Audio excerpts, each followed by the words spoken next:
All right, morning show with Anthony vlog for today. We're going to talk about one of my favorite things ever, the Dave Matthews Band. I got a lot of favorites. You know, Dave Matthews Band, Avett Brothers, Dawes. Supposedly, maybe we're going to do something with Dawes this summer. I'm really excited about that. More details on that.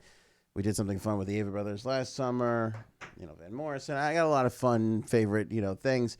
But one of my favorites of all time is obviously the Dave Matthews Band. If you're new to the morning show with Anthony vlog, we'll put a link up somewhere of a playlist because we've covered the Dave Matthews Band a whole ton regarding Boyd Tinsley and the new record and all that stuff. But now that Come Tomorrow has been out for a little while, we're on to an even newer record, more newer. And I'm going to play you some clips of Dave talking about where the band is at as far as going into the studio and creating and where their headspace is at. We'll get a lot of revealing information from him here. And then we're going to play a fun game called Who Should Produce? Because the role of producer and the band has been very, very long storied.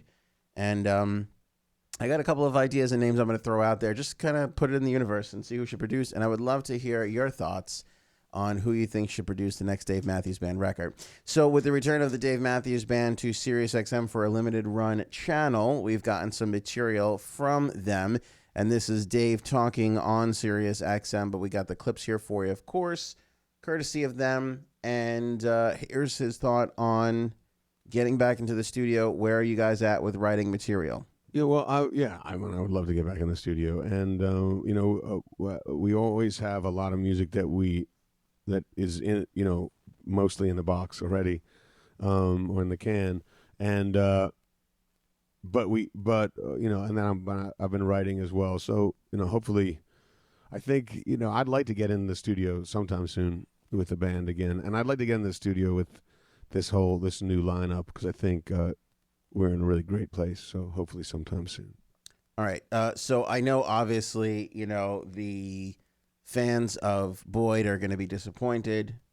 I get it.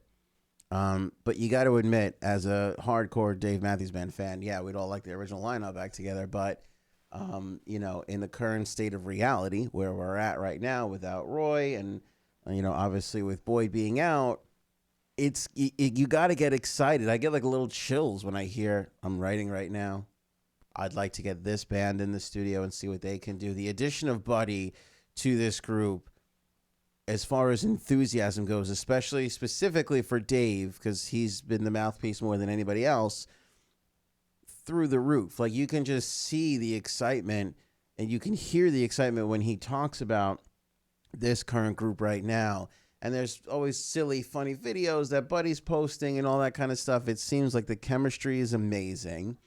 I feel like if you're a real hardcore fan, going back to Peter's days, you do, you do sort of miss that piano accompaniment, the Butch days, so it's kind of exciting to get that sort of element back into the band.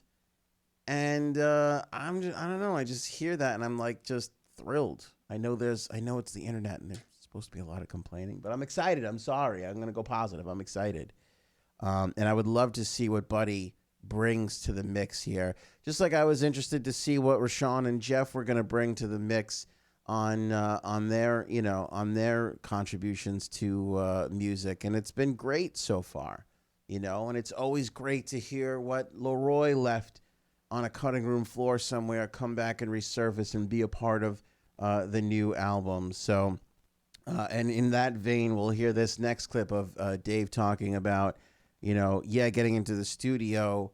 Writing new stuff is great. What about old stuff? That seemed to work pretty well when it came to Come Tomorrow. Here's Dave's response to that. Coming up with a lot of fresh stuff, and that we've been playing live. We have, other some great stuff that Fonz has been playing, and I hear when Carter's always playing stuff, and I just feel like there's so much there that we could do now that but we should mind what we have as well, because there's a lot of good stuff back there as well. It worked out. So he talks about, we're writing some new stuff and it's exciting, but we should mime some old stuff there because they wrote that and it's good as well too. This like openness of it could come from anywhere, to me is exciting as a fan, right? Because I mean, when you look at this group, there was so much material put together before the first three. And those things kind of got spread out and found their way on the first three, specifically the first two. And really, before these crowded streets, a lot of that stuff was sort of written. But there was just that explosion. I feel like those first three are just so separate from everything else. But we got sort of caught in this thing of, here's the first three. It was all the material. And then there has been, since then, this struggle to get back to that. And I'm of the mindset of like, that was great. Of course. Absolutely. Nobody's doubting that.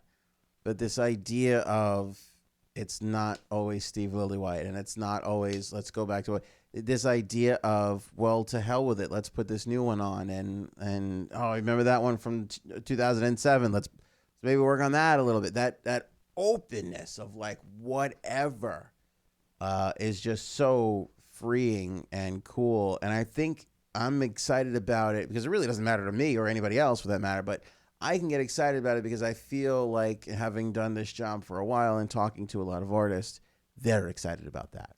That possibility of who the hell knows what's coming next is particularly exciting to artists. Here's Dave on that. I mean, and and it worked out well. I think it's just, there's a, it's kind of, there's no reason not to go back and look at what you made, because we made it. So there was him talking to Sirius XM on the idea of new music. But I'm excited about this. They're working on new stuff. Fonz and Carter are playing around. Like, only good can come of that. What is it like to put Buddy into the dynamic of how they are in studio? I'm really, really excited about this. I think this is personal thought here, not based on any fact, other than some past experience. I think we'll get a record by 2020. I really, really do. I mean, if you look at Come Tomorrow, that was done in the fall of 17-ish. Don't murder me if I'm wrong on that. And we waited 5 years between Away from the World and Come Tomorrow. Like, I would love a 2-year turnaround. I think that would be phenomenal. He's writing, get them in studio, obviously with the setup and everything else. Recording happened late 17, I believe, into early 18, and then June of 18 we got the release just before the summer session. So here we are, summer of 2019, May 22nd, and if they get through their run here and go into the fall with some time to record in late winter, can they turn something around quickly?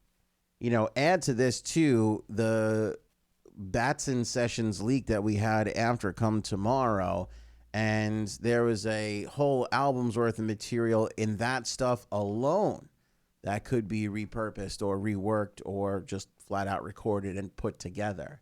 So I think the excitement around an album, for 2020 is a realistic expectation. Now, we've seen this band go into studio or work on stuff, come out with nothing, and then push release dates back. We've seen that happen before, but I just have a good feeling about this based on the excitement of him, and just utterly, that's what I really want to happen.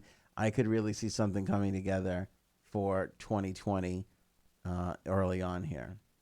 Especially because you have those late fall dates into winter and early 2020 to put something together, get it out by the time spring comes around for next year, all things going well. Kind of like what we saw with Come Tomorrow, getting whatchamacallit, Here on Out early, getting some of those stuff kind of put out early. I could see that really being a reality and us having even some new material to chew on early on in 2020.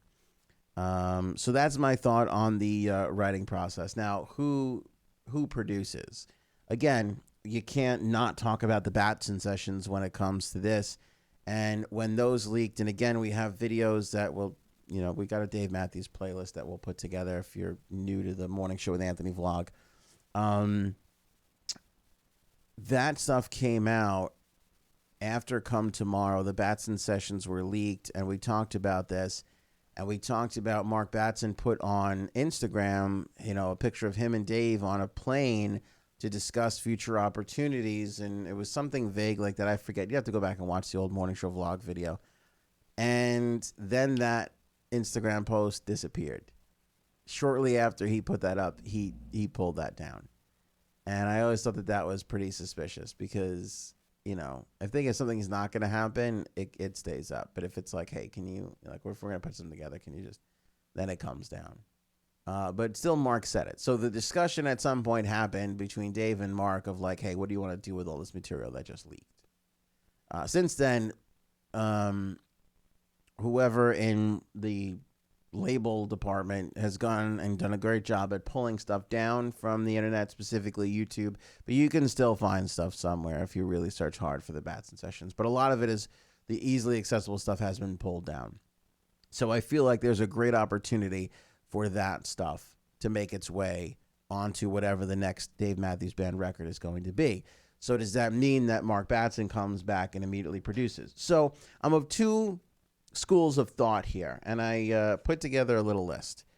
Record producers that they've worked with in the past versus some that they haven't, a combination of a few in between, if that makes any sense, and just some fun ideas. And there's no wrong answers here, but I'd love to know what you think about who should produce the next Dave Matthews Band record. To me, this is like, and nobody in the comments call anybody else an idiot, this is like fantasy baseball. Like, let's draft a team. Who would you like to see sitting in that producer chair? So do we go old school? Do you go back to somebody you went to before? And do you go with multiple producers like they did on Come Tomorrow as opposed to one producer, which they were more accustomed to in the past, especially during the Steve Lillywhite days, or in Stand Up with Mark Batson, where he was the sole guy? Do they go that route? So there's fun things to play with. So John Alagia, Rob Cavallo, Mark Batson, Rob Evans, we have in that category of producers we've used before and multiple producers. Do they go that route? Do they let all those guys get a crack at this again? We talked about this again previously in a morning show vlog. Again, check the playlist wherever the hell it is. And we talked about the fun that those four guys in particular, John, Rob, and Mark, had with messing with other people's material, right? So a lot of the stuff on Come Tomorrow maybe was started by one of those guys and got worked on or finished or tossed back around with one of the other guys. And they seem to really enjoy that sort of dynamic. Not everything was done that way, but there were definitely, mixes that were done and things that were worked on, and some guys got to go back and revisit their own stuff and vice versa. But I remember, we covered this before, and they were very big on, that's a John track, that's a Mark track, finding those sounds of what they are and what they contributed and put into the overall Dave Matthews Band sound. So do you go that route of letting that mishmash of producer get back in there? Could be cool. Could be Come Tomorrow Volume 2. Not saying that would be the name, but I'm saying, let's throw some Batson sessions in, and let's go back to that thing that we worked on during Busted Stuff that never made it, or whatever it was. I know John was big on that record. Do they go that route? Do they go the route of where they just let one of those four guys, go in there and run wild and be the guy on that one, I don't know if they ever have before. I don't have it in front of me. Maybe I could pull it up, but I want to say even Busted Stuff was a co-producer thing with John Alagia. I don't know if he's ever been the guy for one of the records. I feel like this is something I should know, but I don't. I feel like he was always a part of the producing team or a part of it.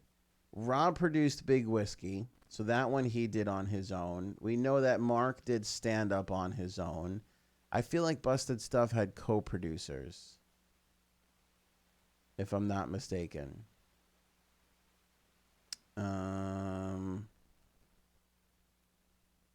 Wikipedia, they list Busted Stuff as Stephen Harris and John Alagia mixing.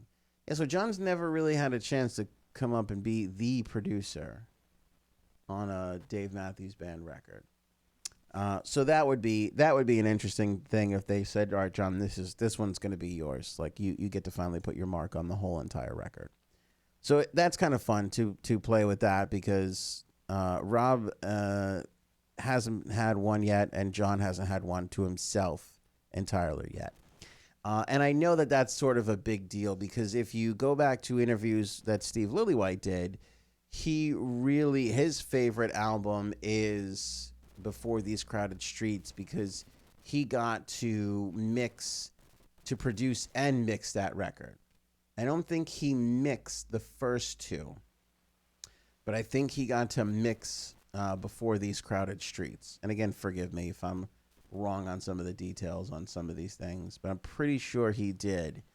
And that was kind of like one of those instances where Steve was like, that's my favorite because it was my vision of this group from start to finish.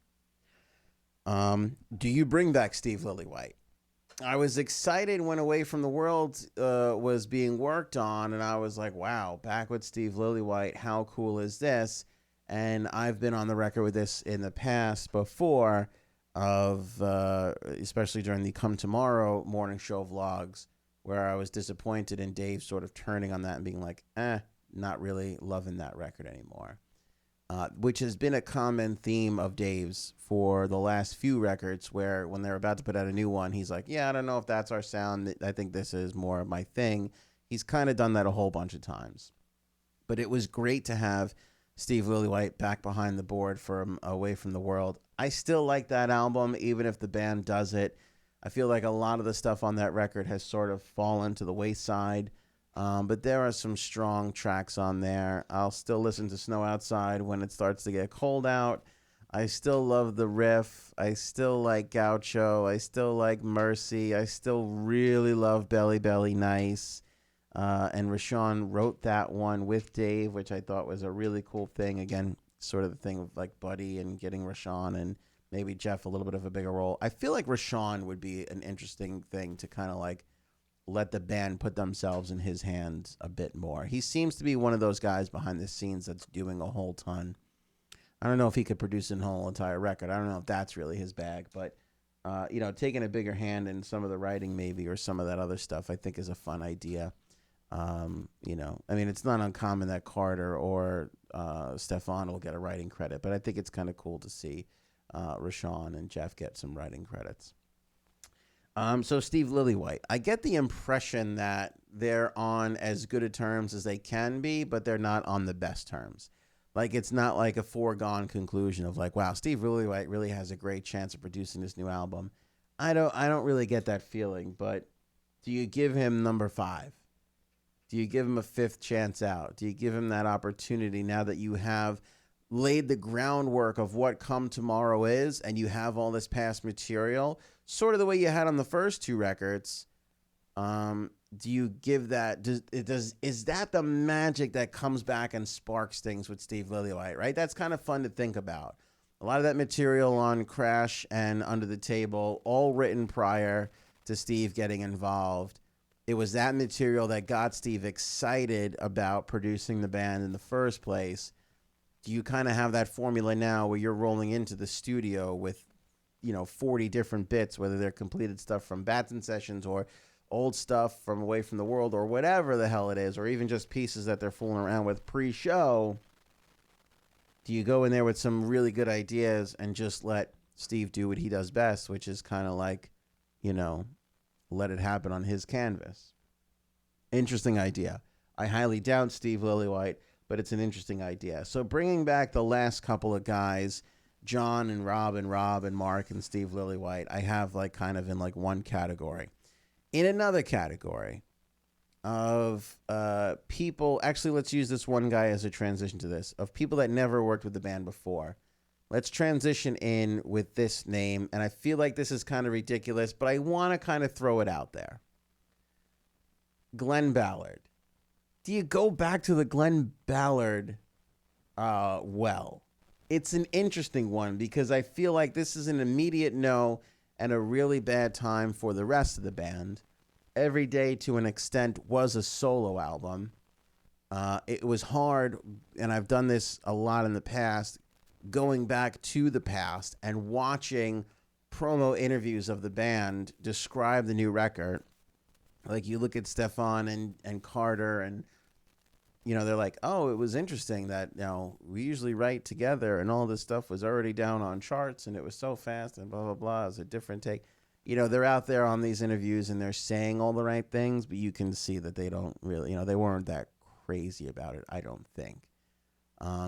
So it seems like a red flag from that standpoint, but, and Every Day is one of my favorite albums to talk about because I remember the backlash at the time. And the interesting thing that I think about when that record comes around is there was such a backlash to the hardcore fans and the people that kind of saw, I guess that's that vibe coming from the rest of the group, that maybe that should have been a solo record. And all the influx of new fans that came in because it was such a popular album. And one of the last kind of albums to do what it did, hit number one and be as successful, because I don't know if they've had as good sales. They've hit number one. I don't know if they've had as good as sales as they've ever had since Every Day, but that is industry wide. Like right around the time that Every Day came out was right around the introduction of Napster and that big decline of the overall music industry in total. So it was sort of that last chance to go out there and snag all these new fans the old-fashioned way via sales, touring, and radio, which, as we see from 01, 02 on, would transition into Napster and downloading, and now today where it's, very, very split. Radio still a big responsibility for bringing new music to the world, but Spotify, Apple, all that stuff in between now has a bigger piece of the pie, if you will. So the Every Day record is an interesting time in not only the Dave Matthews Band's history, but the music industry as well, history. And what I also love about it, too, is going back to this side of all the people that are like, this sucks, he plugged in, selling out, Glen Ballard, all that stuff. I don't hear from those people anymore. Because if you ask me, and I feel like a lot of other people feel this way, that record has aged extraordinarily well.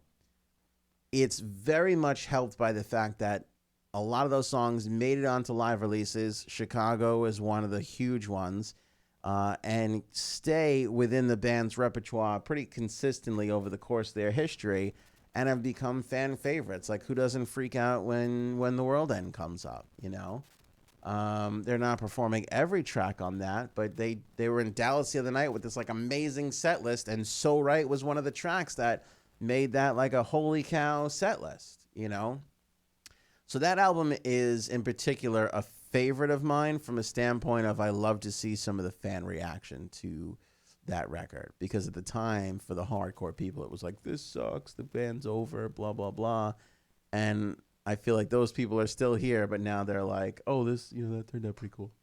Oh, that's pretty good, And again, not every track, but I think that really, that record aged well amongst the hardcore fans. So I bring it up because it's kind of like,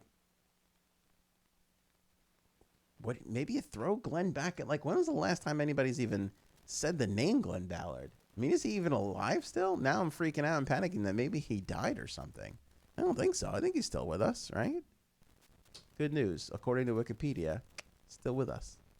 Not producing the hits as much as he was back in the day, but very much still with us. Apparently he produced Stevie Nicks in 2011, so that's good. But he's a good transition piece into some of the people that the band has never worked with, and maybe the possibility is there, and it's kind of fun to throw this stuff around. But I love that Glen Ballard idea of, like, if we're going to talk about giving Steve Lillywhite a fifth crack, what about giving Glen Ballard a second try? What would that record sound like if you actually got Glen Ballard to go in and not only write with Dave, but write with everybody? What about that? Because the sort of stigma that comes with Dave plugging in, that's gone. That's no longer there. Like I said, that album is pretty much accepted now by most fans. So that stigma's gone. I think the only the only wound you really need to heal there is the exclusion of the rest of the band in the creative process. And if you can fix that, I think you'd be okay. I really think you would be okay.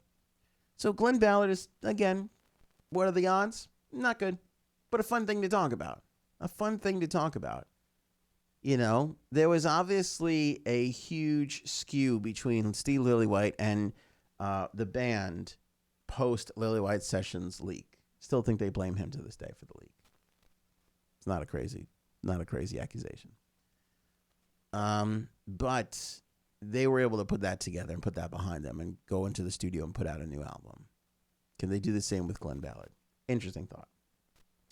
When you look at so here's some of my really, really fantasy picks here on producer possibilities.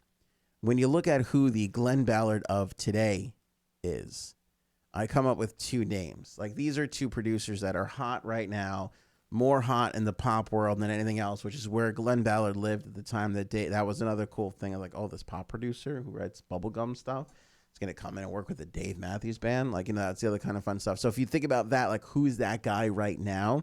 I come up with two names. More so in the pop world is Max Martin, huge pop guy.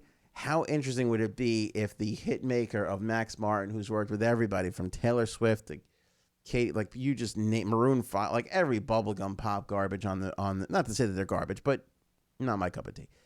Every one of those huge acts he's produced. What would that be like if you gave that guy a crack at the Dave Matthews Band? It's as absurd as it was at the time that DMB went with Glen Ballard. Which, by the way, looking back at it, was kind of a genius move. Dave was in a rough place, struggling writing big time. Glen Ballard is a writing machine. The result was they wrote, 10 tracks in 9 days or something crazy like that. Like, it worked. Like, I got to give credit to the guys, who handle Dave and the band, the label guys. Like, that was a good move. It worked. Risky at the time, but it worked. Not that they're in the same trouble now, but how kind of fun would it be to dip your toe into that pop world of today? Second guy on the list, not definitely pop successful, but more of sort of like an indie guy who I really, really, really would love to see, which I think would be so fascinating to me, Greg Kurstin. Greg Kurstin is a super interesting guy. He's in a band called The Bird and the Bee. If you're not familiar with them, search Again and Again. Phenomenal track. But he's gone around and produced everybody from Adele to the Foo Fighters to Liam Gallagher. He produced Paul McCartney's latest album, Egypt Station, which is really good. They've worked together prior to this. Pink, I think Beck, all these people, Sia. Greg Kurstin is an interesting guy. Knows how to produce pop music, but lives in the indie world. Got an ear for the indie world. Knows how to handle rock stars too. I mean, Liam Gallagher, Foo Fighters, Paul McCartney alone. He's got his own band, The Bird and the Bee, that does really well. To me, I would be in love with this idea if Greg Kurstin signed on to be the producer for the next Dave Matthews Band record. I think that would be really, really magical.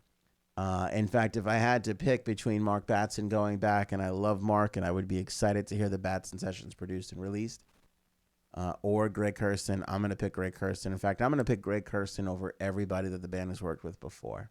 That's how excited I would be for that one. Max Martin's kind of like a wild, crazy Glen Ballard-y idea, but Greg Kurstin, to me, I think is practical and a smart move, because Greg, again, like I said, not only does he live in the indie world but produces good pop records, but he actually does it really well for both in today's times, where acts like the Foo Fighters and Paul McCartney, as popular as they are, they don't sell as much as they used to.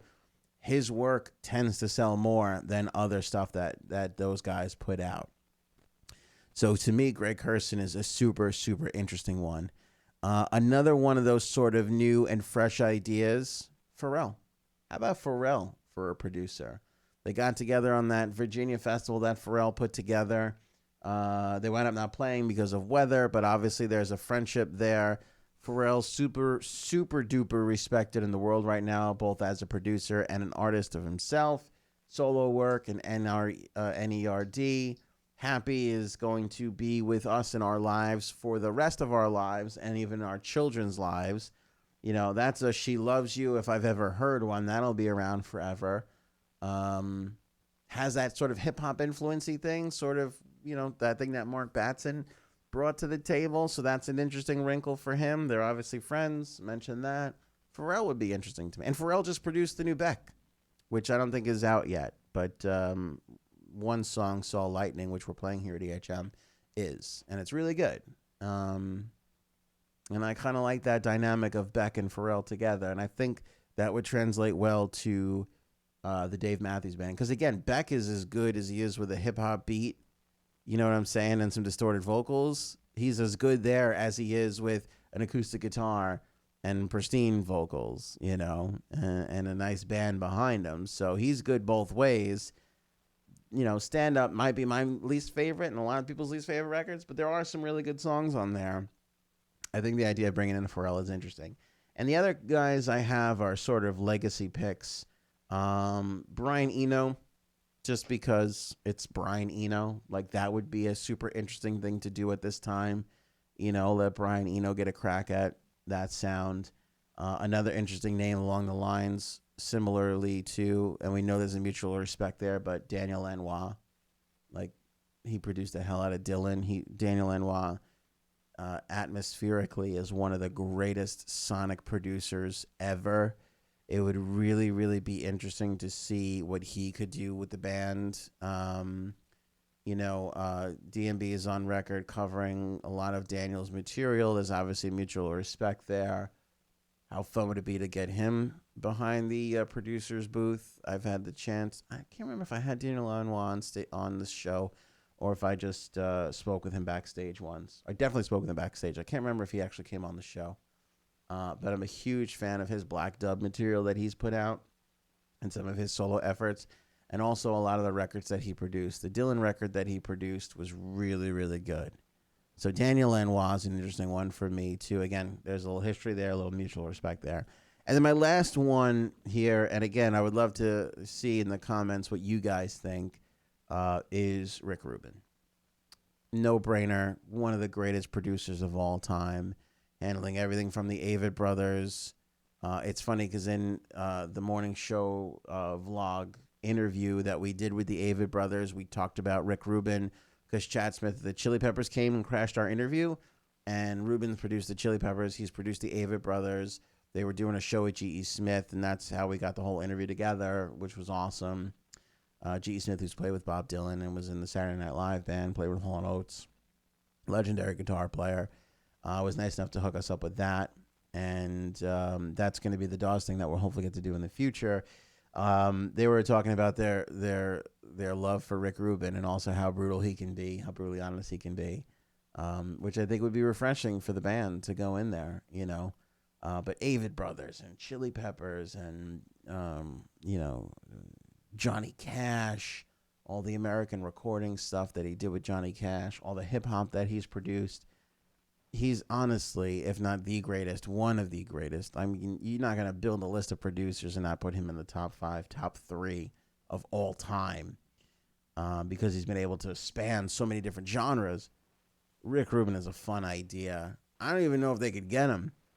Not that the band doesn't have clout, but like if he's even available, I could see him being like super booked up. But it would be fun to see that collaboration kind of come back, that collaboration be a possibility and come around. To have Rick Rubin produce the Dave Matthews Band, I think that would be super, super interesting. So it's a fun list. You go with some of the producers that you've had: John Elagia, Rob Cavallo, Rob Evans, Mark Batson, Steve Lillywhite, maybe Glen Ballard, and also some of the new ideas: the Max Martin, Greg Kurstin, Brian Eno, Daniel Lanois, Rick Rubin, and Pharrell. If I'm being like realistic here, who would I love to see? I think Greg Kurstin is still at the top of my list. I think Rick Rubin is right behind him, followed by Pharrell, Daniel Lanois, Brian Eno, and down that list. Who do I think is possible? I think we're more likely to see John Elagia, Rob Cavallo, Mark Batson, Rob Evans kind of return and do their thing. And I also think that Mark Batson coming back and just helming it himself and it being a real highlight reel of what the Batson sessions were, plus a bunch of other new tunes that they're working on and fooling around with now, I think those are the strongest realistic possibilities. But, man.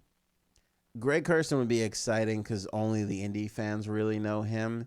Rick Rubin would be thrilling because that would turn a lot of different heads. Like the whole entire industry would be in on oh my God, Rick Rubin's producing Dave Matthews Band, you know? So that would be kind of cool. All right, so fantasy baseball here with producers for the Dave Matthews Band. A fun little thing to kind of dive into and discuss, but nothing but excitement all around for DMB fans as we head into the summer season here, and we know they're going to be running around and touring in a major way. I'm really looking forward to the See Here Now Festival. We've been credentialed for that event, so I know we're going to be there. Whether or not we'll actually wind up with access to the group is another story, but we'll probably have some footage or some photos of some stuff. So make sure you guys are locked into our channel here on the Morning Show with Anthony Vlog so that you don't miss out on stuff in the future, particularly those that late September time as we're getting ready for See Here Now in Jersey. And then, you know, once this tour is wrapped up, where does the group go from here? You know, what are we looking like? Are we getting into the studio? Are they excited with what they have, what they're throwing together and what's coming up? You know, there's just, there's a lot of possibilities and excitement right now. Things are wide open and it's great, you know, because let's not forget, we could be going into this time and them going, look, we just put out an album and we toured behind it a bunch and now it's time to kind of like take it easy. We could be headed into that. And we're not. We're not heading into that. You know, the last date that they have on the books is October 8th. So even if they took November off to get December, January, February, March, April as a time to kind of formulate this record with hopefully a spring, summer release, entirely a strong possibility. Fun talking about the Dave Matthews Band a lot again. We've been doing a lot of different videos here on the Morning Show Vlog covering the day's news and what the big story is of the day and some opinion. It's kind of nice to put DMB back in the forefront. What tomorrow entails, we'll never know. We'll have to wait and see. But if you're subscribed to the channel, if you're visiting WEHM.com on a daily basis to see all of our music news on the Morning Show Vlog, on the Morning Show with Anthony podcast, stream the show live 6 to 10 a.m. in the East. Check out our, you know, written blogs that we have on the homepage under the latest section. Make sure you guys are checking that on a daily basis because if you're not, you're missing out for sure. Thanks for joining us on this episode of the Morning Show Vlog. I'll see you guys tomorrow.